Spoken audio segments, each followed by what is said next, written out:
পারস্য উপসাগরের নীল জলরাশিতে ভেসে আছে এক নীরব আতঙ্কের নাম, যার আদলে মার্কিন যুক্তরাষ্ট্রের বিমানবাহী রণতরী ইউএসএস আব্রাহাম লিঙ্কন। এই একটি রণতরীকে ঘিরেই যেন আবর্তিত হচ্ছে গোটা মধ্যপ্রাচ্যের ভবিষ্যৎ। অতীতে ভেনিজুয়েলার প্রেসিডেন্ট নিকোলাস মাদুরোকে আটকের আগে ট্রাম্প প্রশাসন ঠিক একই কায়দায় সামরিক উপস্থিতি জানিয়েছিল। এবার লক্ষ্য কি তবে ইরান, দেশটির সর্বোচ্চ ধর্মীয় নেতা আয়াতুল্লাহ আলী খামেনি? বিষয়টা কি এতটাই সহজ? মার্কিন প্রেসিডেন্ট ডোনাল্ড ট্রাম্প বেশ কিছুদিন ধরেই ইরানের ক্ষমতাসীন সরকারকে উৎখাত করার হুমকি দিয়ে আসছেন, যার পেছনে রয়েছে ইসরায়েলের প্রধানমন্ত্রী বেনিয়ামিন নেতানিয়াহুর সমর্থন। কিন্তু এই হুমকি এখনও সফলতার মুখ দেখেনি, বরং খামেনিকে ঘিরে ইহুদিবাদীদের যে কোনো চক্রান্তের দাঁত ভাঙা জবাব দেওয়ার ঘোষণা এসেছে ইরান থেকে। শুধু ইরান একাই নয়, এ যুদ্ধে দেশটির পাশে দাঁড়িয়েছে তার শক্তিশালী মিত্ররাও। মধ্যপ্রাচ্যের নিরাপত্তা পরিস্থিতি দ্রুত অবনতির দিকে যাচ্ছে। লোহিত সাগর ও পারস্য উপসাগর ঘিরে সামরিক তৎপরতা বাড়ার মধ্যেই ওই অঞ্চলে প্রবেশ করেছে যুক্তরাষ্ট্রের বিমানবাহী রণতরী ইউএসএস আব্রাহাম লিঙ্কন। আর এরপরই ইরান সমর্থিত ইয়েমেনের হুতি বিদ্রোহীদের পক্ষ থেকে এসেছে সরাসরি হুমকি।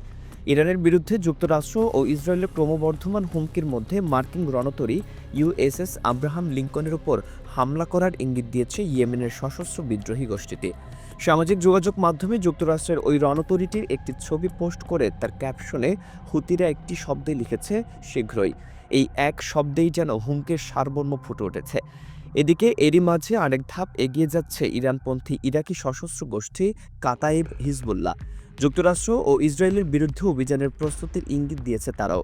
ইরানকে ঘিরে যুক্তরাষ্ট্র ও ইসরায়েলের হুমকির জেরে বিস্তৃত যুদ্ধের প্রস্তুতির আহ্বান জানিয়েছে গোষ্ঠীটি। কাতাইব হিজবুল্লাহ অতীতেও বহুবার মার্কিন ও তার মিত্রদের লক্ষ্যবস্তুতে হামলা চালিয়েছে বলেই দাবি করেছে সংবাদ মাধ্যম ইরান ইন্টারন্যাশনাল। কিন্তু এত কিছুর মাঝেই একটা প্রশ্ন জেগেই ওঠে, কাতাইব হিজবুল্লাহ কি পর্যাপ্ত শক্তি অর্জন করেছে যুক্তরাষ্ট্রের মতো পরাশক্তিকে মোকাবেলা করার? আন্তর্জাতিক পর্যবেক্ষকরা বলছেন, পরিস্থিতি এমন এক পর্যায়ে পৌঁছেছে যেখানে যে কোনো ভুল পদক্ষেপ বড় আকারের আঞ্চলিক সংঘাতে রূপ নিতে পারে। মধ্যপ্রাচ্যের কৌশলগত জলসীমায় অবস্থান নেওয়ার পর থেকেই মার্কিন রণতরীকে ঘিরে উত্তেজনা বাড়ছে। যুদ্ধবিমান প্রস্তুত, নৌবহরের সহায়তা দিচ্ছে একাধিক যুদ্ধবিমান, আর সমুদ্রপৃষ্ঠের নিচে সক্রিয় রয়েছে সাবমেরিন ইউনিট, যা ইঙ্গিত দিচ্ছে পূর্ণাঙ্গ যুদ্ধ প্রস্তুতির। কিন্তু প্রশ্ন উঠছে, এই শক্তি প্রদর্শন কি সরাসরি ইরানের উদ্দেশ্যে, নাকি এর আগেই যুক্তরাষ্ট্রকে মুখোমুখি হতে হবে ইরানের আঞ্চলিক মিত্রদের? মার্কিন উপস্থিতির জবাবে ইয়েমেনের হুতি বিদ্রোহীরা জানিয়েছে, লোহিত সাগরে চলাচলরত জাহাজগুলোর উপর তারা নিবিড় নজরদারি করছে। এমনকি মার্কিন রণতরীকে লক্ষ্যবস্তু করার হুমকিও দিয়েছে গোষ্ঠীটি। যদিও সম্ভাব্য হামলায় কী ধরনের সমরাস্ত্র ব্যবহার করা হতে পারে সে বিষয়ে স্পষ্ট কোনো তথ্য দেয়নি তারা। এতে বিশ্লেষকরা আশঙ্কা করছেন, ইরান ও যুক্তরাষ্ট্র সরাসরি যুদ্ধে জড়ানোর আগেই প্রক্সি ফ্রন্টের মাধ্যমেই সংঘর্ষ শুরু হতে পারে। ইরানের বিরুদ্ধে যুক্তরাষ্ট্রের হামলার হুমকিতে গর্জে উঠেছে রাশিয়াও। তাহলে কি ইরানকে ঘিরেই যুদ্ধের আগুন ছড়িয়ে পড়বে পুরো মধ্যপ্রাচ্যে? ইরানের আগেই কি ইয়েমেনের হুতি বিদ্রোহীদের মুখোমুখি হবে মার্কিন রণতরী ইউএসএস আব্রাহাম লিঙ্কন? ওদিকে চুপ করে নেই রাশিয়া। ইরানে হামলা চালালেই নাকি পুরো মধ্যপ্রাচ্যই অস্থিতিশীল হয়ে পড়বে, এমন দাবি মস্কোর। এত বাধার পরও কি ইরানে হামলা চালাবে মার্কিন সামরিক বাহিনী? মধ্যপ্রাচ্যের নির্দিষ্ট জলসীমায় যুক্তরাষ্ট্রের বিমানবাহী রণতরী ইউএসএস আব্রাহাম লিঙ্কন পৌঁছানোর পরই উত্তেজনার বার্তা যেন আরও বেড়ে গেছে। কখন শুরু হবে ইরানের বিরুদ্ধে যুক্তরাষ্ট্রের নতুন আগ্রাসন? এমন প্রশ্নের উত্তর খুঁজতে যেন সময় গুনছে পুরো মধ্যপ্রাচ্য। গুঞ্জন উঠছে, ইরানের শীর্ষ সামরিক কর্মকর্তাদের পরামর্শে গোপন আস্তানায় আশ্রয় নিয়েছেন দেশটির সর্বোচ্চ ধর্মীয় নেতা আয়াতুল্লাহ আলী খামেনি। এমন পরিস্থিতির মাঝে দেশটির পাশে দাঁড়িয়েছে মিত্র রাষ্ট্র রাশিয়া। ইরানের উপর যুক্তরাষ্ট্রের সম্ভাব্য হামলা পুরো মধ্যপ্রাচ্যকে মারাত্মকভাবে অস্থিতিশীল করবে এমন আশঙ্কা জানিয়ে ক্রেমলিন মুখপাত্র দিমিত্রি পেসকভ বলেছেন, যুক্তরাষ্ট্রের এমন পদক্ষেপ মধ্যপ্রাচ্যের জন্য চরম বিপদ ডেকে আনবে। দুই পক্ষের মাঝে উত্তেজনা যাতে না আর বৃদ্ধি পায় সেজন্য প্রচেষ্টা অব্যাহত রেখেছে রাশিয়া। রাশিয়ার বার্তা পরিষ্কার, সংঘাত নয়, সংযোগ। মস্কো বরাবরই উত্তেজনা কমানোর পক্ষে কাজ করে যাচ্ছে। সব পক্ষকে দায়িত্বশীল আচরণ করতে হবে। যে কোনো বিরোধের একমাত্র সমাধান কূটনৈতিক আলোচনার টেবিলেই। এই সতর্কবার্তা এমন এক সময়ে এলো যখন ইসরায়েলি গণমাধ্যমে চাঞ্চল্যকর দাবি উঠেছে যে যুক্তরাষ্ট্র গত এক সপ্তাহ ধরে ইরানের উপর হামলার প্রস্তুতি নিচ্ছিল, যা এখন প্রায় সম্পন্ন।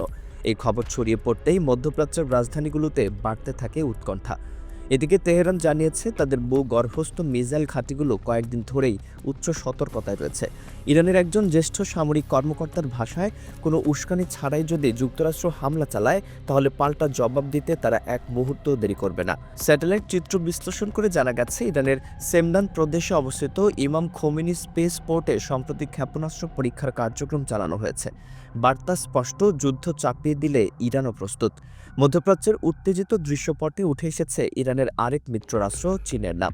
শোনা যাচ্ছে চীনের সহায়তায় ইরানের সামরিক বহরে যুক্ত হয়েছে 500 ক্ষেপণাস্ত্র। এগুলো দিয়েই যুক্তরাষ্ট্রের রণতরীকে ঘায়েল করবে তেহরান।